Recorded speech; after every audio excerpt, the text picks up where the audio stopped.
ఈరోజు మరి సారంగపూర్ మండల్ మా బీఆర్ఎస్ పార్టీ కుటుంబ సభ్యులందరితో కలిసి మీడియా సమావేశం నిర్వహించడం జరుగుతుంది. మరి ఈ కార్యక్రమంలో పాల్గొన్న మా కుటుంబ సభ్యులందరికీ కూడా పేరు పేరున నమస్కరిస్తూ మరి మీడియా మిత్రులకు కూడా నమస్కరిస్తూ మరి ఈనాడు గత 2-3 రోజుల నుంచి కూడా మరి కాంగ్రెస్ సర్కార్ మరి ఈ రైతు భరోసా అని పేరు మార్చి చాలా హడావిడి చేస్తున్న సందర్భం మనం చూస్తూ ఉన్నాం.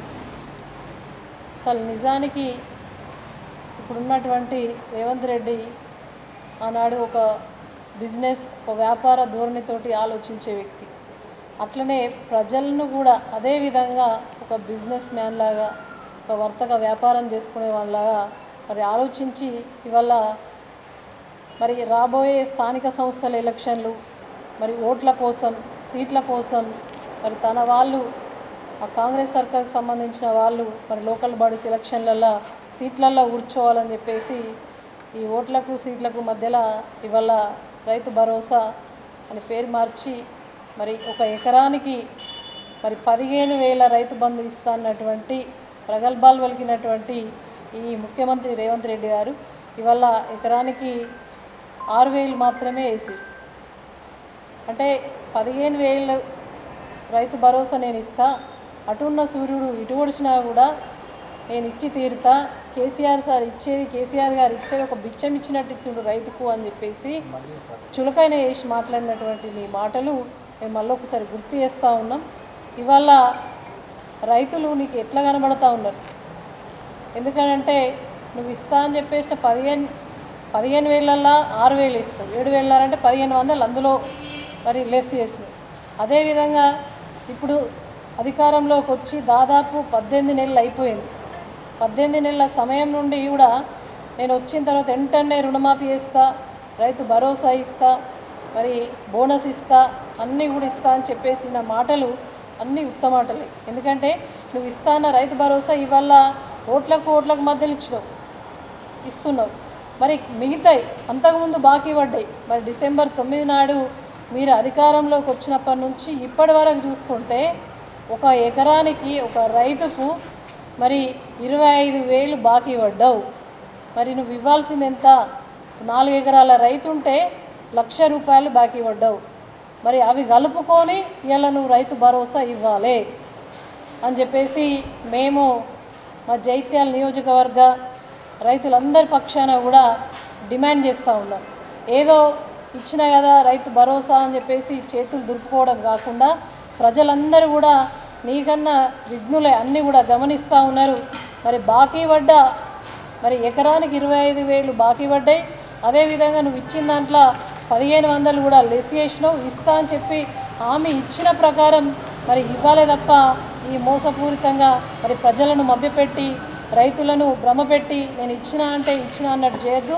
మేము ఇవాళ నువ్వు ఏదైతే బాకీ పడ్డ 25,000 ఉన్నాయో నువ్వు ఇస్తా 7,500 ఉన్నాయో దాంతో కలుపుకొని నువ్వు రైతు భరోసా ఇవ్వాలి అని చెప్పేసి రైతుల పక్షాన డిమాండ్ చేస్తూ ఉన్నాం. ఇవాళ బోనస్ అని చెప్పేసి అన్నారు, 500 బోనస్ మేనిఫెస్టోలో పెట్టిరు. మీరు 500 బోనస్ లేదు, బోగస్ అయిపోయింది. మరి అదేవిధంగా కేసీఆర్ సార్ ఏనాడు కూడా రైతు బంధు మేనిఫెస్టోలో పెట్టలేదు, ఇస్తా అని చెప్పలేదు. కాకపోతే రైతుల గోస చూసి మరి చిన్న సన్నకారు రైతు ఉంటారు, మరి విత్తనం పెట్టినారు, దున్నినప్పటి నుంచి విత్తనం పెట్టి మరి పంట చేతికి వచ్చే వరకు మరి ఒక ఎకరం అద్దగుంట ఉన్న రైతు ఎట్లా బతుకుతాడు అని చెప్పేసి ఆలోచించి ఒక రైతు బాంధవుడిగా మరి కేసీఆర్ గారు ఆలోచించి రైతు బంధు పథకాన్ని నిలిపినటువంటి రైతు నేస్తం మరి ప్రపంచంలోనే మెచ్చదగ్గటువంటి పథకం రైతు బంధు పథకం. ఇవాళ కేసీఆర్ సార్ నాట్ల కోసం విత్తనం పెట్టినప్పుడు ఇచ్చేది మరి రైతు ఎవరి దగ్గర చేతి ఆపకుండా ఇచ్చిన సర్కార్ మరి కేసీఆర్ సర్కార్ 10 సంవత్సరాల పాలనలో మనం బ్రహ్మాండంగా చూసినాం. దాదాపు మరి రాష్ట్రంలో ఎంతమంది రైతులు ఉంటే అంతమందికి మరి ఇచ్చిన ఘనత మరి కేసీఆర్ సార్ది. మరి చెప్పిన మాట చెప్పకుండా కూడా మరి నిలబెట్టుకున్న నాయకుడు కేసీఆర్ గారు అయితే ఇవాళ కేవలం ఎలక్షన్ల స్టంట్ మాత్రమే ఇది.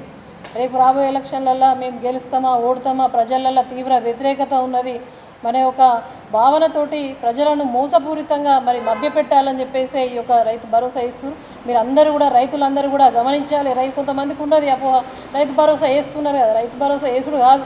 నువ్వు ఫస్ట్ ఇస్తా అన్న ఇయ్యు, బాకీ పడ్డా ఇయ్యు, ఇలా 1500 తక్కువ ఇస్తున్నావు, అవి కలిపియ్యు నువ్వు. మరి ఇవన్నీ సంగతి ఇట్లా ఉంటే మరి కళ్యాణ లక్ష్మి తులం బంగారం సంగతి ఏమాయే? పెంచుతాను చేయూత పెన్షన్లు ఉన్నాయి, 4000 ఇస్తా అని చెప్పినావు, ఇంకా కేసీఆర్ ఇచ్చిన 2000 పెన్షన్లే మీరు ఇస్తూ ఉన్నారు. విద్యా భరోసా కార్డు కింద విద్యార్థులకు 5 లక్షలు ఇస్తా అన్నారు, అవేమైనాయి? మహాలక్ష్మి పథకం కింద మరి ఫ్రీ బస్సు అని పెట్టారు, బస్సుల సంఖ్యను తగ్గించారు. అదేవిధంగా దాంట్లో ప్రతి మహిళకు కూడా 2500 రూపాయలు ఇస్తా అని చెప్పి మాట ఇచ్చిర్రు. మరి 2500 రూపాయలు ఏమై 18 నెలల మరి సమయం అయిపోయింది. మరి ఇచ్చిన హామీలు ఏమై? కేవలం రైతులు నిన్ను నమ్మోట్లేస్తే ఇలా సీజన్ ప్రారంభమైంది, ఒక రైతుల కేసు అయిపోయి మన కోట్లు పడతాయని చెప్పేసి ఇవన్నీ చేస్తూ ఉన్నాం. మా మహిళా తల్లులు గమనిస్తూ ఉన్నారు, మా ముసలవ్వలు గమనిస్తూ ఉన్నారు, మరి బీడీ పెన్షన్ బీడీ కార్మికులు అందరూ కూడా గమనిస్తూ ఉన్నారు. ఒక్కటంటే ఒకటి చక్కగా నెరవేర్చలేవు. ఇది కూడా నీకు రాజకీయ పబ్బం కట్టుకోవడానికి, రాజకీయంగా కుర్చీలో కూర్చోవడానికి మాత్రమే రైతు భరోసా వేస్తూ ఉన్నావు. సంతోషమే, నువ్వు ఇచ్చింది సంతోషమే, కానీ ఆ బాకీ పడ్డది కూడా కలుపుకొని ఇవ్వాలని చెప్పేసి డిమాండ్ చేస్తూ ఉన్నాం. ఇలా ఏ ఊరికైనా కూడా చక్కగా రుణమాఫీ కాలే, రుణమాఫీ అయిందని చెప్పేసి చెప్పుకున్నారు. క్యాబినెట్లో ఒక మంత్రి ఒక రకంగా మాట్లాడతారు, మీరు ఒక రకంగా మాట్లాడతారు, కానీ ఇంకా కూడా ఎక్కడ కూడా 50% రుణమాఫీ కూడా ఏ గ్రామంకైనా కూడా కాలేదని చెప్పేసి తెలియజేస్తూ ఉన్నాం.